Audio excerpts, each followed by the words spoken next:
Former President Mbeki, thank you so much for taking the time to talk to us today. Tell me, how did you receive the news of Frederick van Zyl Slabbert's death, and what was the first thing that came into your mind? Well, we got this it's very sad news, really, when we're still in Sudan, when we got the message that he had died, and indeed it made one feel very sad, because I think Van Zyl was an outstanding South African. You'd remember that 1986 he resigned from Parliament because he made the very important statement that this Parliament was in fact part of the apartheid architecture, and to continue to serve in it. It was therefore to perpetuate the apartheid system. That coming when it did in 1986 was a very important contribution to the advance towards a democratic South Africa. And indeed what then Van Zyl did after that, which was really essentially to concentrate on mobilizing as many people as possible among the white community to support this perspective of a democratic and non-racial South Africa. That also was a very important contribution. No, he was, we called him, when he resigned from Parliament, we called him a new four-tracker,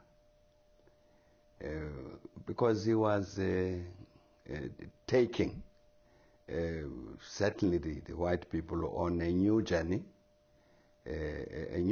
towards this new South Africa which we enjoy today.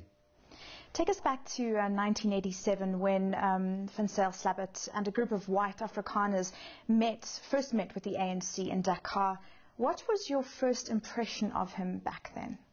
I had met him before that. Van Zyl came to Lusaka and in fact discussed with us his intention to resign from Parliament. So I knew him from then.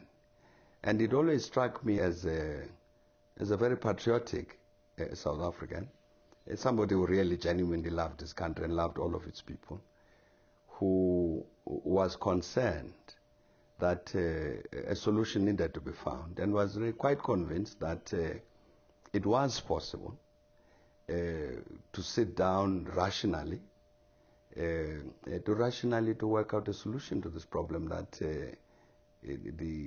the fact that we still had apartheid in 1986, 87 was really a condemnation of all of us. Former President, if he played such a major role in pre-apartheid South Africa, why do you suppose he wasn't given a bigger role in post-apartheid South Africa? He didn't ask for it.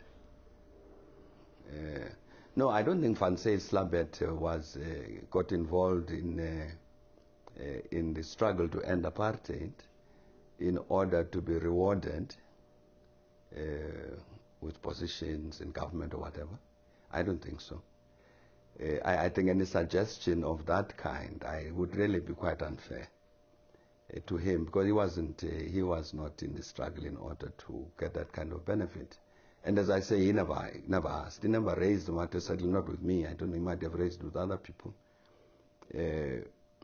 About the role, what he discussed with me was his role in, as I was saying, in the non-governmental sector, as well as his role in business. He never said that, I want to be given a role, or that he wanted to play any particular role in terms of the politics of the country. He never did, and I really did think that it's quite unfair to suggest that he might have been involved in the struggle to end apartheid with an expectation that there would be personal reward afterwards. I think his reward was freedom, and he was happy at that.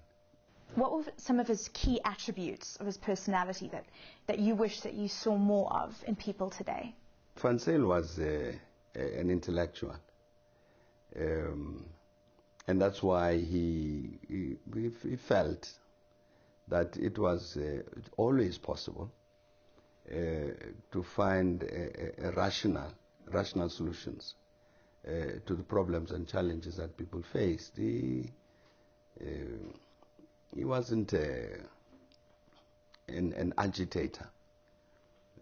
He wouldn't want to compel people or intimidate people to take particular positions, but would want to sit down with them, rationally discuss whatever. And indeed, I mean, that's what informed, even in the initiative to hold the Dakar meeting, that whereas he had arrived at a position which understood that something could be done to end the system of apartheid. He was a very highly educated person, read a lot, understood things, and from that point of view, obviously you need more of that kind of contribution in any society. People who have that capacity to sit down, to analyze, to study, to make contributions by way of making constructive proposals as to what might be done in order to solve various problems. And so certainly, the more fan sales of that kind we have, the better. All right. Well, thank you very much for your time, former President.